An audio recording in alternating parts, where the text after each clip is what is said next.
Mom texted. Thanksgiving is family only. Find your own dinner. I watched from my office as they walked into Bella's restaurant. I picked up the phone. Cancel the Thompson reservation. 20 minutes later my phone lit up, Mom shouting. Why won't they seat us? The knife sliced through me before I even saw it coming. 2 days before Thanksgiving, my mother, in a single icy text, didn't just disinvite me from our family dinner. She banished me, declaring the reservation at our favorite, exclusive restaurant was just for the real family. I was Evelyn Marlowe, 31, and that Tuesday morning found me in my office, a forgotten mug of cold coffee on my desk, a sprawling holiday staffing chart for Thompson Culinary Holdings spread before me. 7 restaurants, 2 catering companies, nearly 200 employees. All the moving parts of my life's work, gearing up for one of the busiest days of the year. My mother's message, though, was short and sharp like a blade pressed to skin. Evelyn, we've decided on family only for Thanksgiving this year. Find somewhere else to eat. The reservation at Bella's is just for the real family. Mom. I reread those words, my chest tightening as if a hand had gripped it tight. Asterisk family only. The real family. Asterisk, they stung, even though a part of me had always braced for it. My mother had a way of cutting with casual cruelty, as if blunt honesty made her strong. But this time it wasn't just thoughtless. It was deliberate exile. My fingers trembled as I opened our reservation system and typed Thompson. The irony smirked back at me from the screen. Thompson, party of 12. Thursday, 4 p.m. private dining room. Premium holiday menu, wine pairings, seasonal floral arrangements. Booked under Mrs. Thompson's name. She had excluded me from Thanksgiving dinner, then chosen to host her grand family celebration in the crown jewel of my empire. Bella's, my flagship restaurant. For a long moment I sat in silence, the absurdity pressing in like a physical weight. My family had no idea that the restaurant they so eagerly reserved, the experience they wanted to flaunt, was created by the daughter they dismissed as an underachiever. I leaned back, staring out the tall glass window at the dining floor below. The place pulsed with energy. Chefs moved like a choreographed ballet. Servers polished glasses until they gleamed. The kitchen expelled aromas of garlic, rosemary, and fresh bread. Bella's was a living testament to my sacrifices, my long nights, my relentless refusal to quit. To them, though, I was just Evelyn who dropped out of law school to chase silly food trucks. My phone buzzed again. Marcus, my general manager, his voice warm and professional as always. Good morning, Evelyn. You ready for the big week? I swallowed hard before answering. Marcus, we need to discuss the Thompson reservation for Thursday. Of course, party of 12, private dining room. They requested the premium package. Your mother seemed very excited when she booked it. Said it was going to be a perfect family celebration. The knot in my chest hardened. Perfect family celebration without me. I need you to cancel that reservation. Marcus's pause was audible. Cancel? Evelyn, it's Tuesday. Thanksgiving is in 2 days. Nearly a $3,000 booking. The food is ordered. The staff assigned. The room decorated. I'll cover the costs, I cut in. But the reservation has to go. His voice dropped. May I ask why? Is there an issue with payment? It's a personal matter. Please call Mrs. Thompson and inform her Bella's can't accommodate their party. Silence lingered before he spoke again, slower this time. You realize finding a table for 12 on Thanksgiving will be nearly impossible for them. A bitter laugh rose in my throat. I'm sure they'll figure something out. When the call ended, I stood at the window again. The restaurant sparkled with pre-holiday anticipation. My staff moved confidently, unaware of the private drama unfolding behind their employer's calm expression. They saw me as a leader, a builder, someone who had climbed from a battered food truck to Michelin stars. But to my family I was a misstep, a story they never told with pride. My older brother Michael, the celebrated lawyer. My younger sister Ashley, the nurse with 2 children and a respectable life. They were my parents' trophies, their names polished like silver to present at dinner parties. And me? I was the daughter who worked weekends, holidays, and late nights in kitchens. The one who never married, who never gave them the simple narrative of success they craved. They thought my choices made me less. What they didn't know was that my less had grown into more than they could imagine. $12 million in annual revenue, 200 employees who depended on me, an empire they'd never bothered to ask about. 30 minutes later, Marcus called back. Evelyn, I reached your mother. She was not pleased. Demanded to speak with the owner directly. I allowed myself a small smile. What did you tell her? That the private dining room had a scheduling conflict. She asked about the main dining room, but I said we're fully booked, which is true. Perfect. She said this is ruining their holiday, that she had family flying in. She was very upset. I'm sure she was, I said softly. Then Marcus hesitated, lowering his voice. Evelyn, may I ask something? Why are you canceling your own family's dinner? I stared at the ceiling for a moment, willing the answer not to break me. Because they uninvited me, Marcus. Said it was for family only. He was quiet then. But you are family. Apparently not the right kind. Later, my phone buzzed with messages from my siblings. Ashley, Mom told me about Thanksgiving. Are you okay? Want to come to our house instead? Michael, Mom just wants to keep it simple this year. Dad, don't take it personally. She's stressed about planning. Each text was a plaster over a wound. Shallow comforts that avoided the cruelty at the heart of it. Mom wanted me absent. They all knew it was wrong, but none would challenge her. I ignored the messages. My heart was already beating in a rhythm of steel. This year would not end like every other, with me quietly swallowing their judgment. When the call finally came, I knew it would. My mother's voice trembled. Evelyn, something terrible happened. Bella's canceled our reservation 2 days before Thanksgiving. Can you believe it? I bit the inside of my cheek to keep from laughing. Oh no, that's awful. Which restaurant? Bella's. It was perfect. Everything arranged, and now it's ruined. Your Uncle Robert's flying in. Your cousin Mary's driving from Phoenix. Everyone was coming. Evelyn, you work in restaurants. Do you know anyone who could help us find a place, somewhere elegant? I stared at the ceiling light, the irony almost too dazzling to look at.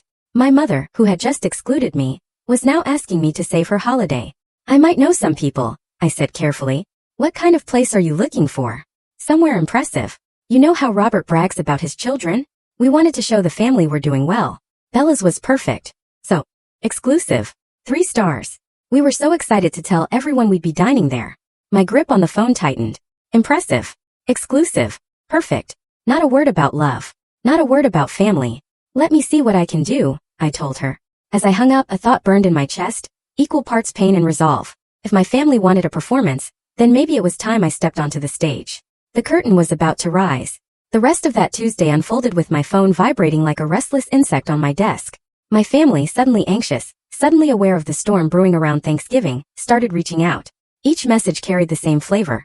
Concern laced with evasion, as if they wanted to look compassionate without risking my mother's disapproval. Ashley's text arrived first. Mom told me about Thanksgiving. Are you okay? Do you want to come to our house instead? I stared at it for a long moment, my stomach twisting.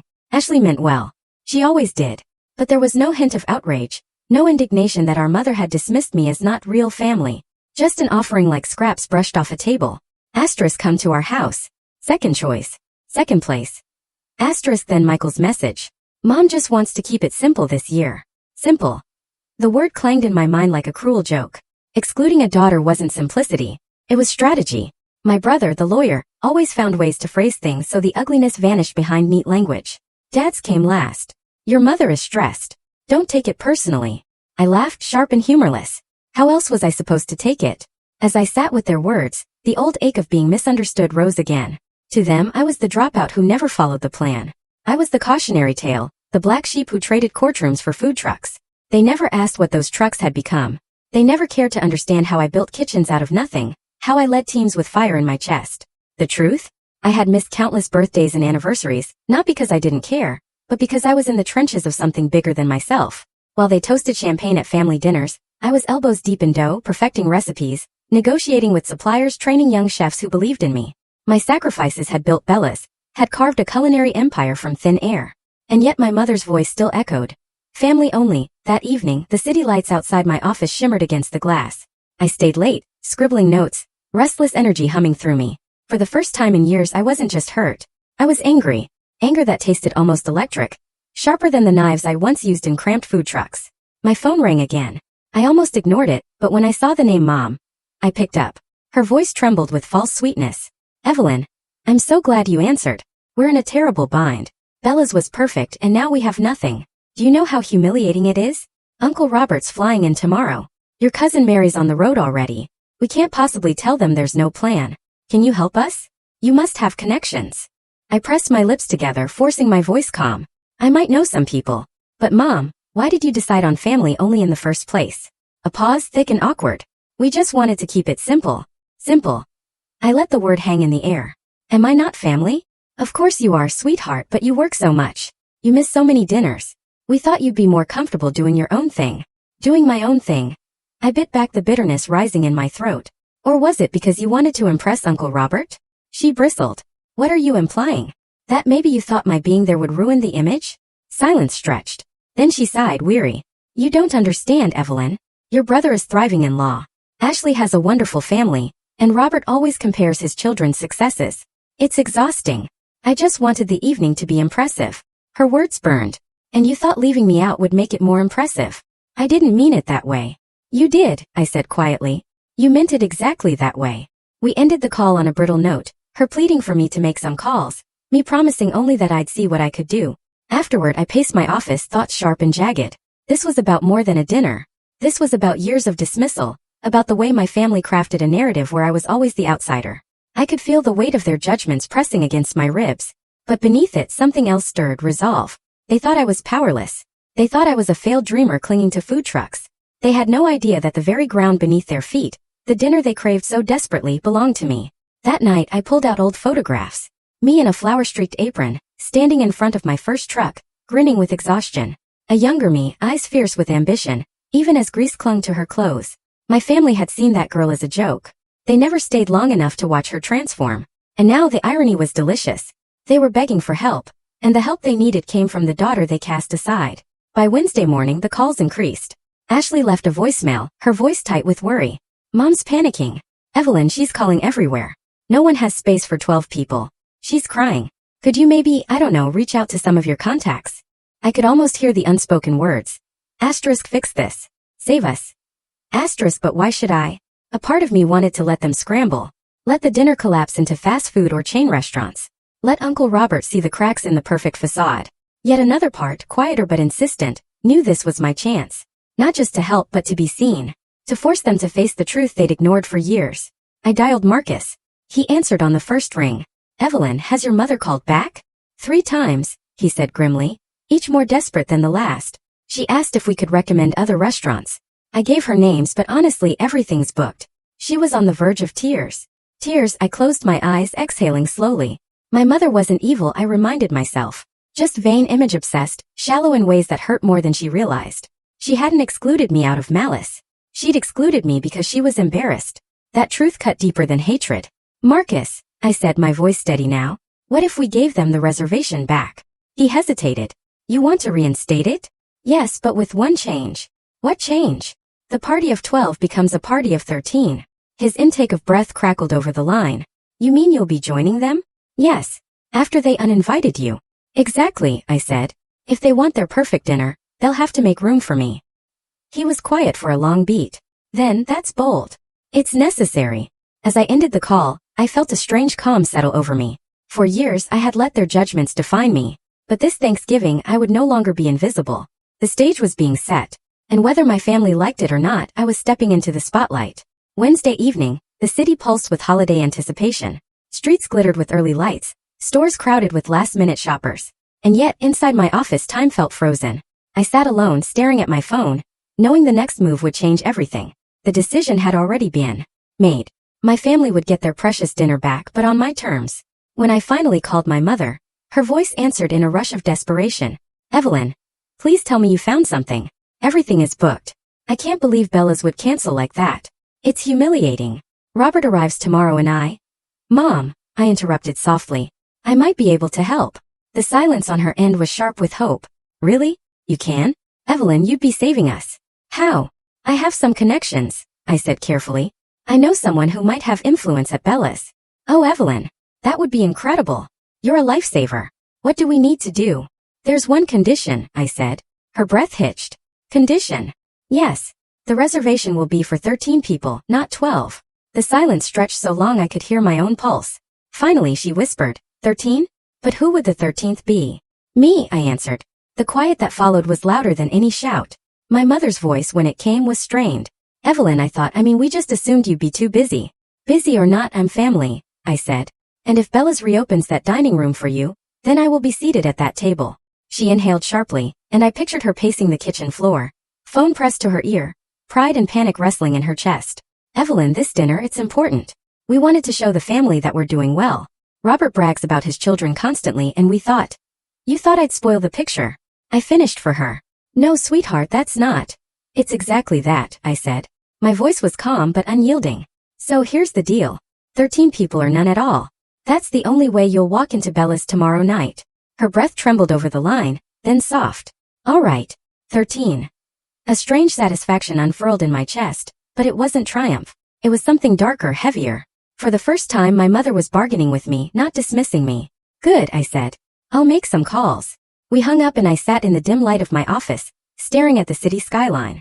The irony was so thick it felt surreal. My mother, who had deemed me unworthy of family Thanksgiving, was begging me for access to my own restaurant. Marcus knocked gently before stepping inside. "You wanted to see me?" I nodded. "I'm reinstating the Thompson reservation. Party of 13 this time." His brows lifted, but he didn't question. "Consider it done. I'll adjust the order and staffing." "Thank you," I said. Then, almost to myself, "Tomorrow they'll sit in that room and eat, and for the first time they'll see me clearly." Marcus studied me, cautious. "Evelyn, do you want them to know?" I met his eyes. "Not yet. Not all at once. Tonight they just think I pulled strings. Tomorrow they'll learn the truth." He nodded slowly, as though he understood I wasn't talking about logistics anymore, but about years of silence and dismissal, all boiling toward a single evening. After he left, I lingered by the window, remembering the years in the truck, waking before dawn to chop vegetables in freezing air. The nights I collapsed on stiff mattresses in borrowed apartments, wondering if I'd made the worst mistake of my life. The ridicule, my mother's sighs, my father's weary looks, Michael's smug jokes about gourmet tacos. And yet through it all I had believed. I had built. And now Bella's gleamed like a jewel, 3 Michelin stars crowning what they once called a fantasy. Tomorrow when they walked through those doors they wouldn't be able to dismiss me anymore. Late that night Ashley called. Unlike Mom, her tone carried genuine worry. "Evelyn, is it true? Did you get the reservation back?" "Yes," I said simply. "Oh, thank God." Mom was hysterical. She said you worked a miracle. "I don't know how you pulled it off, but thank you." Her gratitude warmed me, but beneath it, I sensed the same blind spot as always. They had no idea I was the miracle. "Ashley," I asked quietly, "did it ever bother you that Mom called it family only?" There was a pause. "Of course it did, but you know how she is. She didn't mean it literally. She meant it enough to exclude me." Ashley sighed, guilt heavy in her voice. "I just didn't want to make it worse. That was the story of my family. No one wanted to make it worse, so they all let it be bad."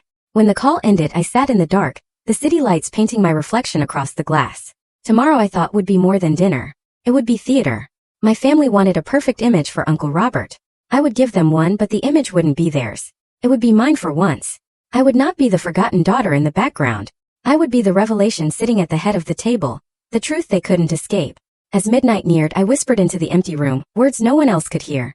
"Tomorrow they'll learn whose house they're really dining in." Thanksgiving morning dawned gray and restless, the kind of day where the sky feels low enough to touch.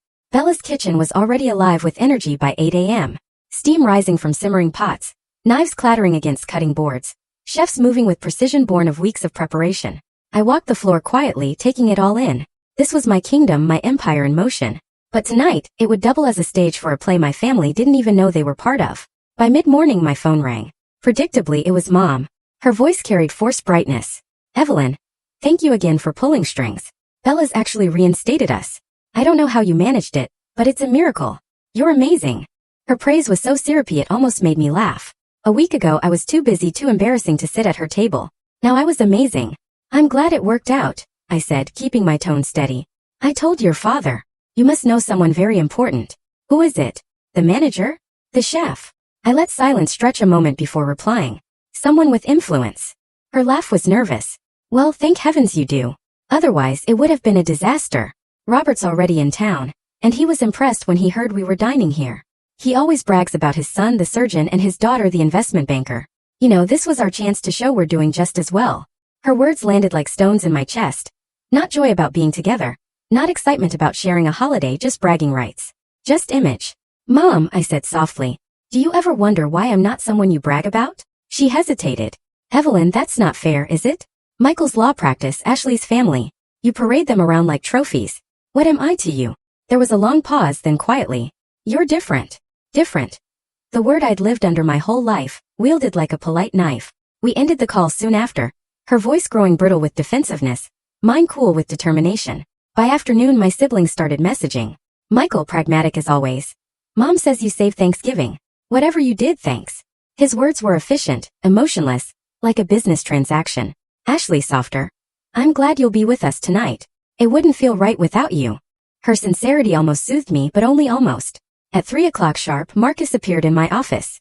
"Everything's ready. Private dining room is set. Staff prepped. The Thompsons will be here at 4. "Good," I said, straightening my jacket. He studied me with quiet concern. "You don't have to do this, you know. You could just let them eat. Let them leave. Keep your secret safe." I met his gaze.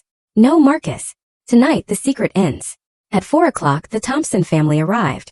I watched from the shadows of the dining room entrance as they poured in. Michael in his tailored suit, Ashley balancing a toddler on one hip, Dad looking tired but content, Mom glowing with pride. They admired the chandeliers, the polished wood, the elegance of Bella's private dining room. And then they saw me. Mom blinked, startled, before forcing a smile. "Evelyn, you're here." "I am," I said, stepping forward. "C13, remember?" A hush fell as I joined them at the long table. My siblings exchanged uncertain glances, but no one spoke. Finally, Uncle Robert, tall and imposing with a booming voice, broke the silence. "Well now, Evelyn, good to see you. What do you do these days?" "Still tinkering with food trucks." The words hit like a slap, though his tone was genial. He didn't mean harm. He simply didn't know. I smiled faintly. "Something like that." Dinner began with forced pleasantries. Wine poured into crystal glasses, silverware clinking against fine china. Conversations swirled around Michael's cases, Ashley's children, Robert's endless boasting about his own. I stayed quiet, listening, the outsider, even at my own table, until Robert turned back to me. "And you, Evelyn, tell us more. Your mother said you helped secure this reservation. That must mean you have powerful friends in the industry." I saw Mom stiffen, her fork pausing midair. She hadn't expected the spotlight to swing my way so soon. "I do," I said, letting the words settle. "But not in the way you think." Michael chuckled lightly. "Come on, Evelyn. Don't be mysterious. Who do you know? A maitre d'? A wine supplier?" I set my glass down deliberately. "I know the owner." The table went still. Mom laughed too quickly. Yes, she knows the owner. That's how we got back in." "No," I said, my voice sharper now. "I am the owner." The silence that followed was profound. Forks froze halfway to mouth. Eyes widened. Air thickened with disbelief. "You?" Robert asked, incredulous. "You own Bella's?" I held his gaze steadily. "I do. Bella's and 6 other restaurants, 2 catering companies. Together they employ over 200 people. Last year we grossed $12 million. Michael blinked. Ashley's lips parted. Dad set down his glass with a muted clink. "And Mom's face drained of color." "I thought," she whispered. "I thought you were still with food trucks." "I was," I said evenly. "That's where it started. But you never asked what it became." The silence was heavier now, shame coiling through it. I could see the cracks spreading across my mother's carefully constructed image. For years, she had carried the story of her struggling, unconventional daughter. And now, in front of Robert, in front of everyone, that story had collapsed. Robert was the first to recover. "Remarkable," he said, voice booming again. "From a truck to an empire. That's the kind of grit I admire. You must be very proud, Margaret." Mom swallowed, her hands trembling against her napkin. "Yes," she said, her voice faint. "Yes, I am."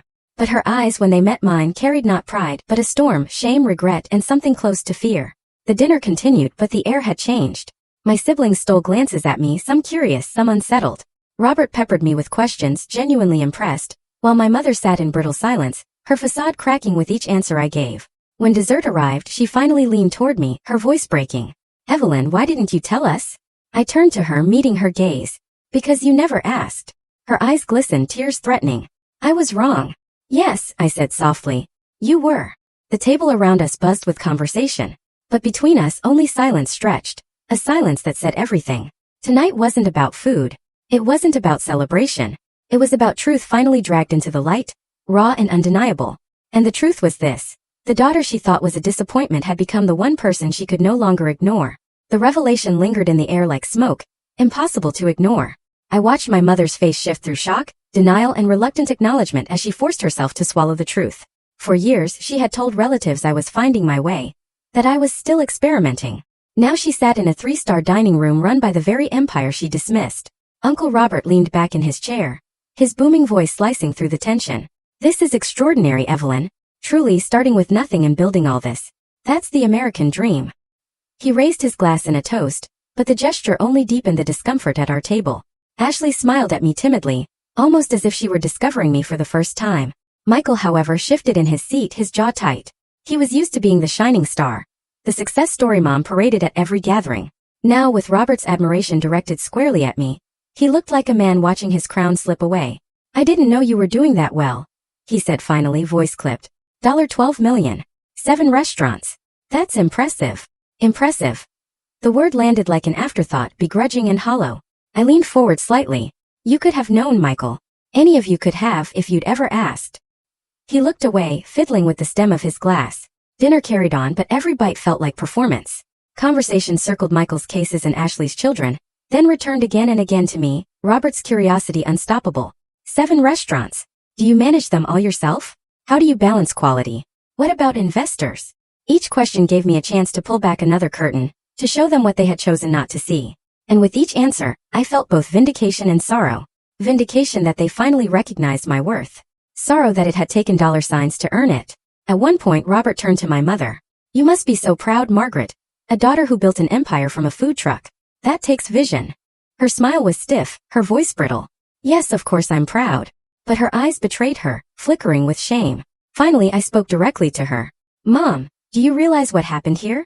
You uninvited me from Thanksgiving dinner because you were embarrassed. Then you begged me to save the dinner you planned, not knowing it was mine to give. And now you sit here pretending pride because Robert admires me. The table stilled. Ashley whispered, Evelyn. But I held up a hand. No, I said louder now. It's time we stopped pretending. You thought I was failing. You thought I was less. And you decided that meant I didn't belong at this table. Mom's lip trembled. Evelyn, please. This isn't the time. It's exactly the time, I cut in. Because for once you can't look away. For once, you can't reduce me to a footnote in the family story. The words hung heavy. Dad cleared his throat, his deep voice rumbling. Evelyn, your mother just didn't understand. None of us did. But tonight proves how wrong we were. His attempt at peace felt hollow. Understanding after the fact wasn't absolution. Michael finally snapped, his voice edged with defensiveness. You can't blame Mom for not bragging about you. She didn't know. You kept it hidden. I turned to him, my voice steady. Did I? Or did you never ask? You never wanted to hear about my work because you assumed. It didn't matter. Ashley's eyes brimmed with tears. She's right, she whispered. We never asked. The silence that followed was brutal. My mother's hands twisted her napkin into shreds, her composure unraveling with it. Uncle Robert, perhaps sensing the storm, tried to lighten the mood. What matters now is that you've built something remarkable. Families misunderstand each other sometimes. Tonight can be a new beginning. But for me, the moment wasn't about smoothing over. It was about truth. I looked at my mother, her eyes glossy, her lips quivering. Tell me honestly, I said. Were you sorry because you hurt me? Or sorry because you didn't know I was successful? The question cut through the air like a blade. She opened her mouth, closed it, then finally whispered. Both. I leaned back, studying her. Which matters more?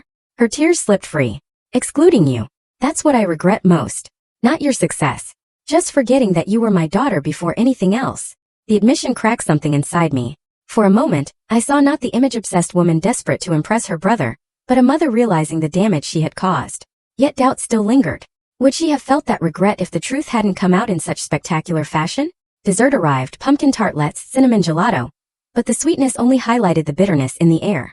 Conversation stumbled along awkwardly. The earlier bravado drained from the room. During a lull, Mom reached under the table and squeezed my hand. Her grip was shaky but earnest. I'm proud of you, Evelyn, she whispered.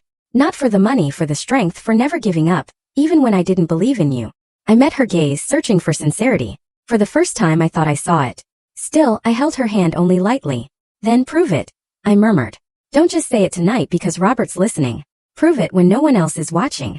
Her tears spilled faster and she nodded. By the time coffee was served, the battle lines had softened. My siblings, tentative but warmer, asked small questions about my work. Dad looked at me with a mix of pride and guilt. And Mom, quiet and subdued, clung to my words like lifelines. But beneath the fragile peace, I knew the night wasn't over. Thanksgiving dinner had exposed wounds too deep to close with one confession. As we left the table, I caught my reflection in the polished glass doors of Bella's. My posture straight, my chin high. For once, I wasn't invisible. For once, the family had been forced to see me as I truly was. But what they would do with that truth, that was a question for another day. The night after Thanksgiving, I lay awake long after the city had quieted, replaying every word, every glance across that table. The dinner itself was flawless. Bella's staff executed it with the elegance I demanded, each course arriving like a work of art. But beneath the perfection of the meal, emotions had tangled into a web too tight to ignore. I could still see my mother's face as she confessed regret, her voice raw, stripped of the usual armor of pride. I wanted to believe her. I wanted to believe that for once she had looked past appearances and seen me. But another part of me, older, wounded, whispered doubts. Would she still have felt remorse if Uncle Robert hadn't been there, watching, listening, weighing our family against his own? The next morning Ashley called. Her voice was hesitant, as though she was stepping carefully across thin ice. Evelyn, last night was intense, but I'm glad you were there. Really glad. Are you? I asked softly. Yes, she said firmly. I know we've let you carry this distance alone. We should have asked more, cared more. I'm sorry for that. Her words warmed me, but they also carried guilt. My sister had always been kind but passive. She'd never defended me, never challenged Mom's narrative. And yet, hearing her apology now felt like a bridge being tentatively rebuilt. Later that day, Michael texted a clipped message. "You've done well. Congrats." Nothing more. His pride wouldn't let him say what needed saying, but even that begrudging acknowledgement was more than he'd ever given me before. Still, it was my mother's silence that echoed loudest. She didn't call. She didn't text. She simply disappeared into the quiet of her house, and I couldn't tell if she was ashamed or simply overwhelmed. Days passed. Work consumed me again. The endless machinery of the restaurant world, holiday parties to coordinate, catering contracts to finalize. But beneath the surface I felt a tug I couldn't ignore. The dinner had cracked something open, but cracks left alone either heal or spread. I needed to know which it would be. A week later, I drove to my parents' house. The front lawn still bore the remnants of autumn, leaves scattered like forgotten confetti. Inside, the air smelled of cinnamon candles and something older, heavier, like unspoken words. Mom was in the kitchen folding laundry at the counter, her movements mechanical.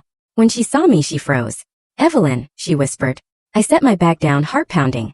"We need to talk." She nodded, eyes glistening. "I know." We sat at the kitchen table, the same table where I had once done homework, where she had once scolded me for grades that weren't good enough, where silence had been louder than praise. "Why didn't you call?" I asked. Her hands twisted the fabric in her lap. "Because I didn't know what to say. Everything I said that night sounded wrong. I didn't want to hurt you more." "You already did," I said quietly. "For years you made me feel like I was less than my siblings, like what I was building didn't count." Tears spilled down her cheeks. I was wrong. I thought success had to look a certain way. A law degree, a family, something easy to explain at dinner parties. I didn't see that what you built was greater than any of that. Her honesty shook me. For years, I had begged silently for her recognition. And now finally it was here. Yet it wasn't triumph I felt. It was grief for the years wasted, the years unloved. "Do you know what hurt most?" I asked. She looked up. "What?" "That you didn't even ask. You never wanted to know what my work really was. You never asked how I was surviving or if I was happy. You just assumed I was failing." She covered her mouth with her hand, sobbing softly. "I know. And I hate myself for it." I reached across the table, hesitated, then laid my hand over hers. "If you mean that, then things have to change. Not just words, Mom." She nodded fiercely, gripping my hand. "They will, I promise." That promise became the seed of something new. Over the next months she began showing up, not with judgment but with curiosity. She visited Bella's during the day, meeting my staff, asking questions about supply chains and menu planning. At first her questions were awkward, fumbling, but slowly she began to understand. She even volunteered at our charity dinner, serving meals to families who had nothing. For the first time I saw her humbled, moved by the weight of lives outside her own image.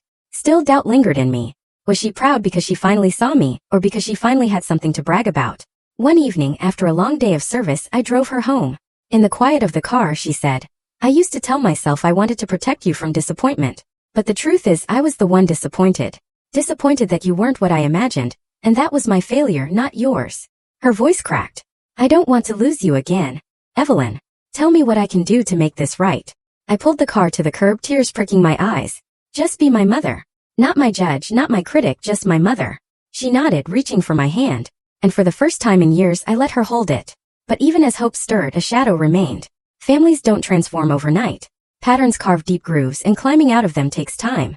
I didn't know if we could ever erase the years of dismissal, but maybe, just maybe, we could start again. That night, alone in my apartment, I stood by the window overlooking the city. Lights flickered across the skyline, vibrant and alive. And for the first time in a long time I felt a cautious peace.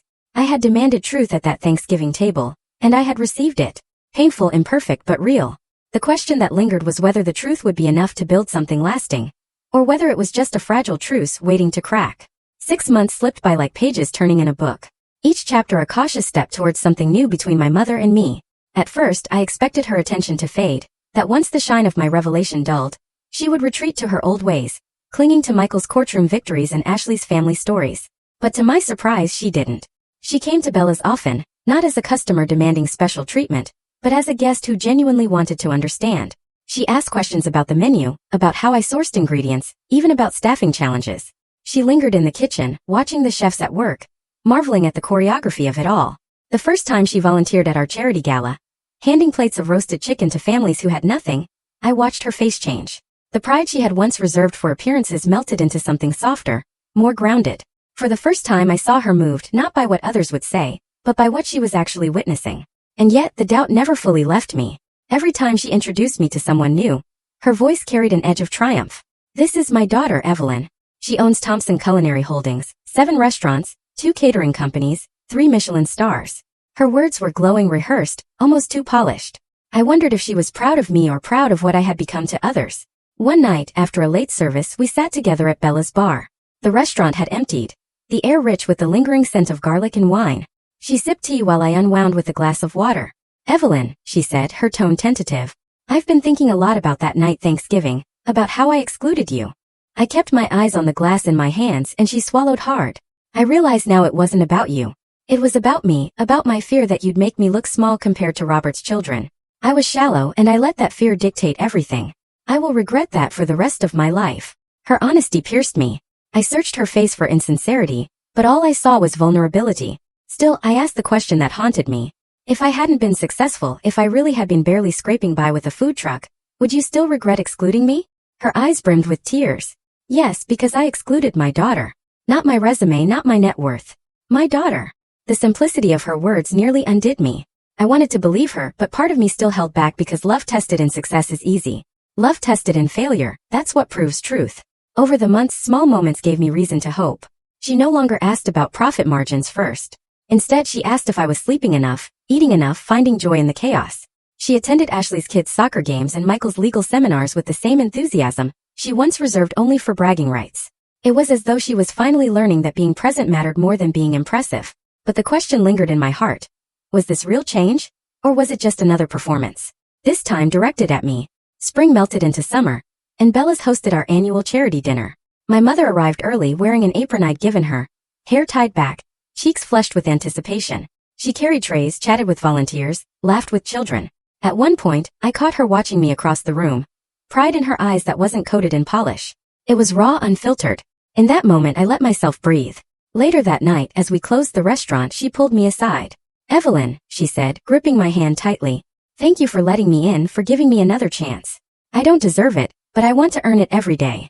Her words softened something inside me that had been stone for years. And yet, when I lay in bed afterwards staring at the ceiling, I couldn't stop the thought that threaded through me. People change, but do they ever fully change? Or do they simply learn to play a different role? I remembered that Thanksgiving table, her hands trembling as she admitted shame. I remembered the way her eyes flicked toward Robert, desperate not to lose face.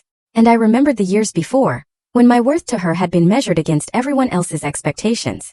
The truth was, I didn't know if she loved me for who I was, or if she had simply replaced disappointment with pride. But maybe I realized that was enough for now, because what mattered most wasn't her perfection. It was her effort. The Thanksgiving dinner at Bella's became a story we told often, a family legend of sorts. My siblings retold it with laughter, glossing over the pain, remembering only the drama of the revelation. For them it was entertainment. For me it was something deeper. A turning point, both painful and liberating. I had walked into that room invisible and walked out undeniable. Now, whenever Mom bragged about me, I listened with cautious patience. Sometimes it annoyed me, sometimes it warmed me, but I learned not to live for her approval, because the greatest transformation that night wasn't hers, it was mine. I no longer needed their validation. I had seen what I was capable of, and I had spoken the truth they couldn't silence. Success had taught me many lessons about sacrifice, leadership, and ambition. But my family taught me something greater. That real strength is not in proving others wrong. It's in standing firm in who you are, whether they ever recognize it or not. My mother still brags about Thanksgiving at Bella's. She tells everyone how her daughter owns the restaurant, how she built an empire from a truck. And maybe she does it partly for image. Maybe she always will. But beneath that, I've seen the quieter moments. Her volunteering at events, her listening instead of dismissing, or learning to say, I'm proud of you, without needing an audience. Maybe that's redemption. Or maybe it's just another illusion. Either way, I've stopped waiting for certainty because I no longer need to be chosen to know I belong.